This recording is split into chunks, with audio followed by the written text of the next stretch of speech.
एक बार पड़ोसी का कंपटीशन हुआ कि सबसे बेस्ट पड़ोसी कौन सा है और किसके परिवार में सबसे ज़्यादा शांति होती है।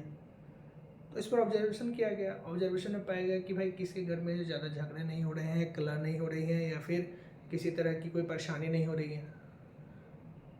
तो 3-4 घरों में ऑब्जर्वेशन किया गया तो पाया गया कि एक घर में बहुत ही शांति है, बहुत ही प्रेम से सब लोग रहते हैं।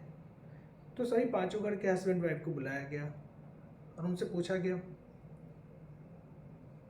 कि भाई आपके घर से तो कुछ आवाज़ें आई, कुछ कलह की आवाज़ें आई, झगड़ा होते रही, लेकिन 7 दिन के ऑब्जर्वेशन में एक ही ऐसे बंदे हैं जिनके यहाँ से कोई कलह या झगड़ा नहीं हुआ।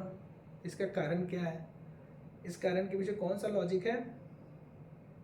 तो इसे जानने के लिए प्रयास करने लगे। उनको स्टेज पे बुलाया, दोनों पति पत्नी को, और बोला गया कि आप तो बहुत प्रेम से रहते हैं, आपको देखकर तुम्हें बड़ी खुशी होती है कि आपका घर बहुत ही स्नेह और प्रेम से चलता है। तो आखिर इसके पीछे कौन सी कारण है जिस कारण से आप में कभी विवाद नहीं होती है, झगड़ा नहीं होता है, चाहे आप में कभी इस तरह का लड़ाई नहीं देखें?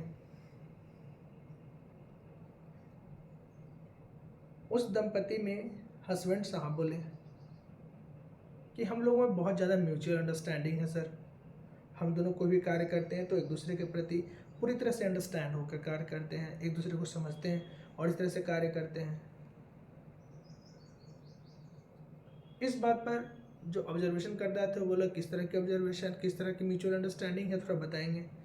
बोला हाँ श्रीमान, घर के जो भी छोटे मोटे कार्य होते हैं उन सभी का फैसला मैं अपनी पत्नी वाइफ पे छोड़ देता हूँ, और बड़े बड़े फैसले होता है मैं स्वयं लेता हूँ। बड़ी आश्चर्य की बात है, इतनी समझदारी कि भाई छोटे छोटे फैसला आप वाइफ पे छोड़ देती हैं और बड़े फैसले आप लेते हैं, फिर भी किसी तरह की एंटेना मेनी या किसी तरह की कोई घर में परेशानी नहीं होती। इसका कारण क्या है?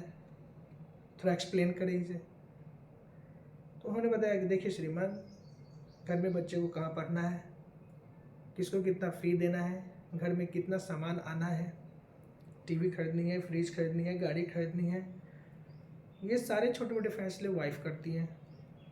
कौन सा सामान कहाँ रखना है, क्या करना है, और किस तरह से सभी को एक सिस्टमेटिक अरेंजमेंट करना है। पेमेंट सीधा मुझे देना है और पेमेंट को वह किस मद में कितना खर्च कर रही है, छोटे मोटे फैसला वही करेंगी। कब हमें गाड़ी परचेज करना है, कब हमें कार खरीदना है, कब हमें कोई सामान खरीदना है, घर के लिए सामान खरीदना है, बच्चों की पढ़ाई का फी देना है, या ज्वेलरी खरीदनी है, ये सारे कार्यों का डिसीजन मैं वाइफ पे छोड़ता हूँ। तो वहाँ के जो अनाउंसमेंटर थे, वहाँ के जो व्यक्ति थे, बोले कि तो ये सारी बातें जब छोटी छोटी बातें हो गई और ये सभी आपकी वाइफ करती हैं, तो फिर आप बड़ी बातें कौन सा डिसीजन लेते हैं? बोला है ना श्रीमान, मैं बड़ी बातों का डिसीजन लेता हूँ।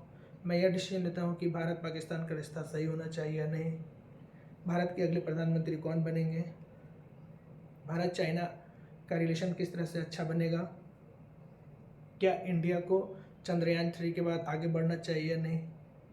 तो ये जितने बड़े नेशनल और इंटरनेशनल लेवल के फैसले हैं वो मैं स्वयं लेता हूँ, और छोटे मोटे फैसले वाइफ लेती है, जिस कारण हमारा परिवार बहुत ही खुशहाल रहता है और हम लोगों में कहीं कोई झगड़ा नहीं होता है। तो ये हो गई एक म्यूचुअल अंडरस्टैंडिंग की बात, है ना, समझदारी की बात।